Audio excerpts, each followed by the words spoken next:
Cette première partie sur les complexes sera consacrée à leur présentation générale. Dans un premier temps, nous verrons ce qu'est un complexe. Puis, nous nous intéresserons à la géométrie de ces complexes.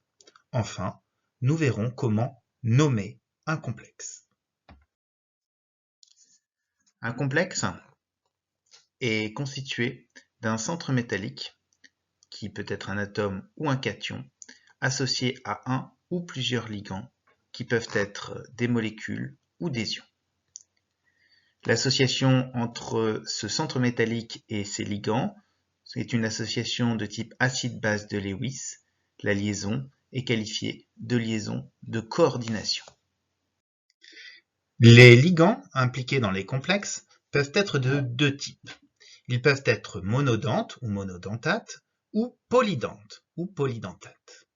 Un ligand monodante est un ligand lié à l'atome ou à l'ion central par une seule liaison, alors qu'un ligand polydante est lié à l'atome ou l'ion central par plusieurs liaisons. Par exemple, la molécule d'eau, la molécule d'ammoniac, l'ion chlorure ou l'ion cyanure sont des ligands monodantes. En effet, l'ion chlorure, bien qu'il dispose de 4 doublés non liants, ne peut se lier à l'atome ou l'ion central que par un seul site, l'atome de chlore. Par contre, l'éthylène-diamine n'est pas un ligand monodante.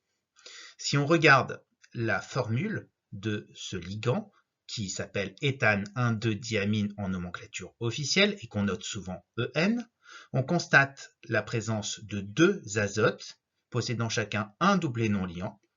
Ces deux azotes sont donc deux sites de fixation possibles sur le centre métallique. L'éthylène-diamine est donc un ligand bidentate. L'indice de coordination d'un complexe correspond au nombre de liaisons simples formées par l'atome ou l'ion central avec les ligands.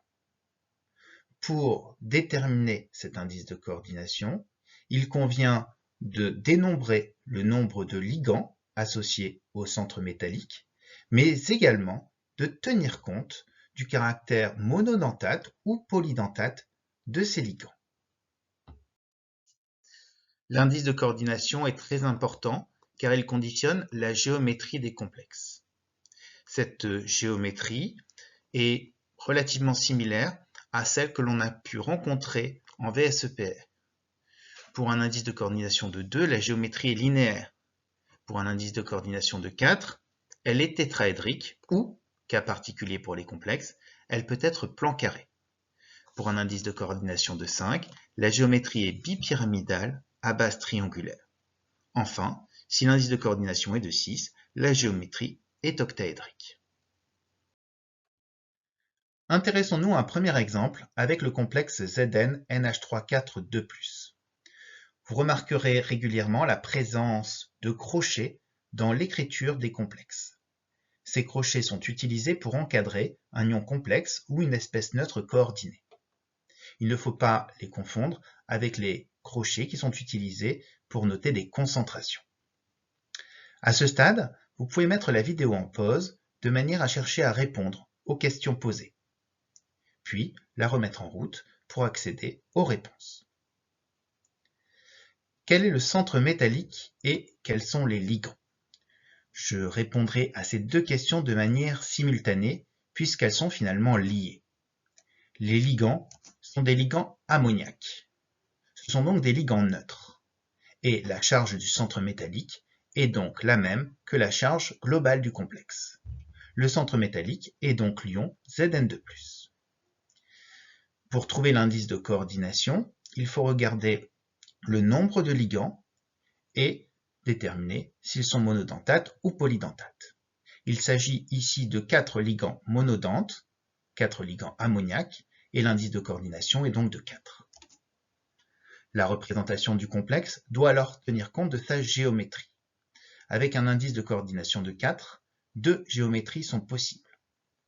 Le complexe peut être représenté en géométrie tétraédrique ou en géométrie plan carré. Il vous est impossible de déterminer quelle est la géométrie réelle de ce complexe. Intéressons-nous à un deuxième exemple avec le complexe NiEN3 de plus. Je rappelle que EN est une abréviation pour éthylène-diamine, soit en nomenclature officielle, l'éthane 1,2-diamine. Vous pouvez à nouveau stopper la vidéo de manière à chercher à répondre aux questions posées avant de la remettre en route pour découvrir les réponses. Quel est le centre métallique? Quels sont les ligands? Les ligands sont des ligands éthylène-diamine qui sont neutres. Le centre métallique est donc l'ion Ni2+. Les ligands sont des éthylène-diamine. Ces éthylène-diamines sont des ligands bidentates et ils sont au nombre de 3. L'indice de coordination est donc de 3 fois 2, 6. La représentation du complexe doit alors tenir compte de cet indice de coordination. La géométrie du complexe est donc une géométrie de type octaédrique. Vous remarquerez l'utilisation des crochets pour noter une charge globale de plus au complexe. On peut également noter ce complexe en mettant la charge de plus directement sur l'atome de zinc. Pour finir, intéressons-nous à un dernier exemple avec le complexe FeY2- qui est ici représenté. Dans ce complexe, le ligand est l'ion éthylène-diamine tétraacétate, le DTA, souvent noté Y4-. Si le ligand est le ligand Y4-, alors le centre métallique est obligatoirement l'ion fer de plus, de manière à ce que le complexe soit bien chargé globalement de moins. Lorsqu'on regarde la géométrie de ce complexe, on constate qu'elle est octaédrique. L'indice de coordination est donc de 6, alors que ce complexe ne comporte qu'un seul ligand. Intéressons-nous donc de plus près à ce ligand. Le ligand en question est donc le DTA, l'ion éthylène-diamine tétraacétate, noté régulièrement Y4-, pour simplifier l'écriture. On constate sur ce ligand la présence de 4 fonctions acétates, susceptibles d'établir des liaisons de coordination avec le centre métallique, mais également de 2 azotes possédant chacun un doublet non liant. L'éthylène-diamine tétraacétate dispose donc de 6 sites permettant la coordination avec le centre métallique. Ce ligand est donc un ligand hexadentate. Intéressons-nous maintenant à la nomenclature des complexes. Avant de pouvoir nommer un complexe, il convient de savoir nommer les ligands. Il en existe de 2 types. Il existe des ligands anioniques et des ligands moléculaires. Dans le cas d'un ligand anionique, on utilise une terminaison en O. Ainsi, l'ion chlorure devient le ligand chloro. L'ion cyanure devient le ligand cyano. L'ion thiocyanate devient le ligand thiocyanato. HO-, l'ion hydroxyde, devient le ligand hydroxo. NH2-, l'ion amidure, le ligand amino. NO2-, l'ion nitrite, nitrito. C2O4-, l'ion oxalate, devient le ligand oxalato. SO4-, l'ion sulfate, devient sulfato.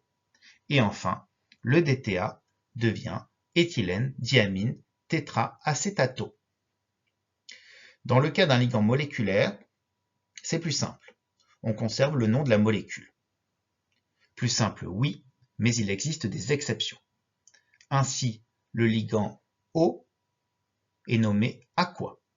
Le ligand monoxyde de carbone CO est nommé carbonyle. Le ligand ammoniac NH3 est nommé amine avec 2 M. Et enfin, le ligand monoxyde d'azote est nommé nitrosyle. On peut alors s'intéresser à la nomenclature des complexes en distinguant 2 cas. Le cas des complexes neutres ou chargés positivement et le cas des complexes chargés négativement. Dans le premier cas, on commence par indiquer le nom des ligands par ordre alphabétique en les faisant précéder d'un préfixe indiquant leur nombre si nécessaire. On enchaîne alors avec le nom du métal et on termine par son nombre d'oxydation, indiqué en chiffres romains entre parenthèses. Ainsi, si on s'intéresse à l'exemple rencontré tout à l'heure, le complexe ZnNH3 4 2+, on le nommera de la manière suivante. Tout d'abord, ion, puisqu'il s'agit d'une espèce chargée. Tétraamine, puisqu'il y a 4 ligands ammoniaques qu'on nomme amine.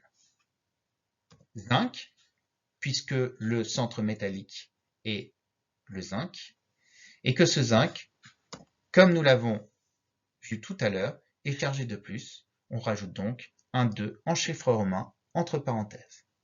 Ce complexe sera donc nommé l'ion tétraamine zinc 2. Dans le cas d'un complexe chargé négativement, la méthode est relativement similaire. La seule différence est qu'on ajoute à la fin du nom du métal le suffixe at avant de le faire suivre du nombre d'oxydation de ce métal, toujours inscrit en chiffres romains et entre parenthèses.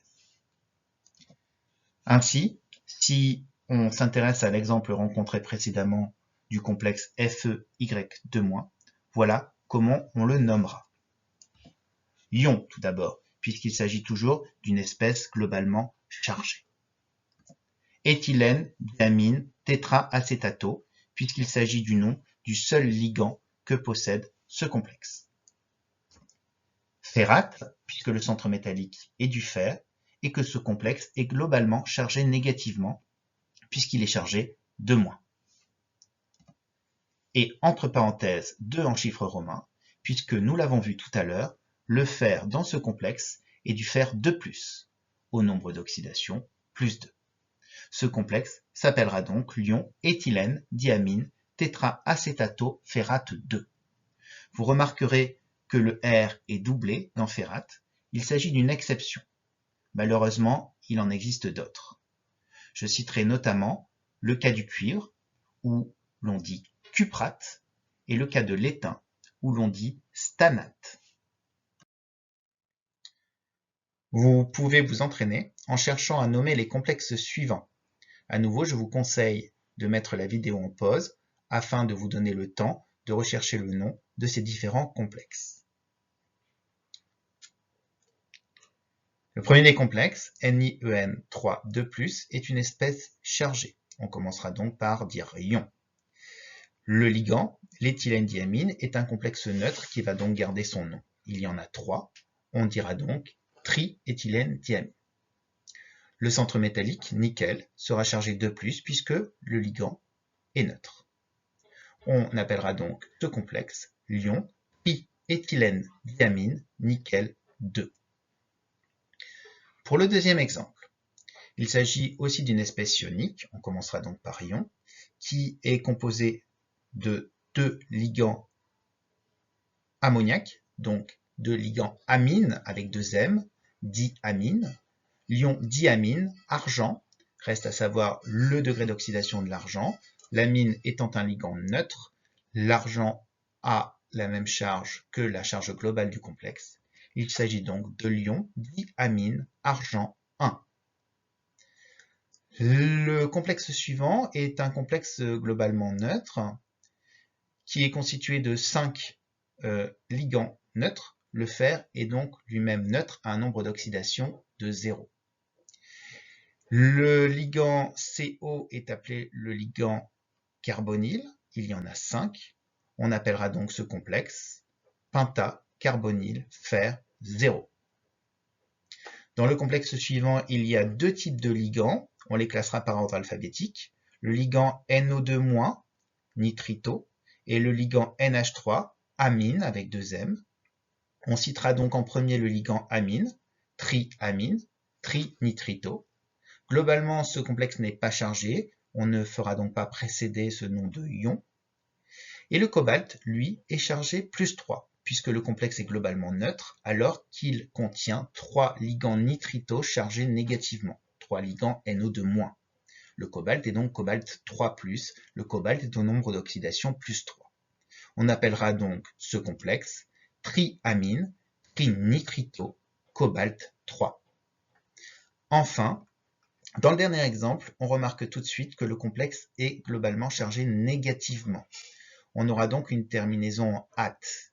Il s'agit du cuivre, on parlera donc de cuprate. Il y a 4 ligands chlorure et pourtant la charge globale du complexe est de 2-. Le cuivre est donc au nombre d'oxydation +2.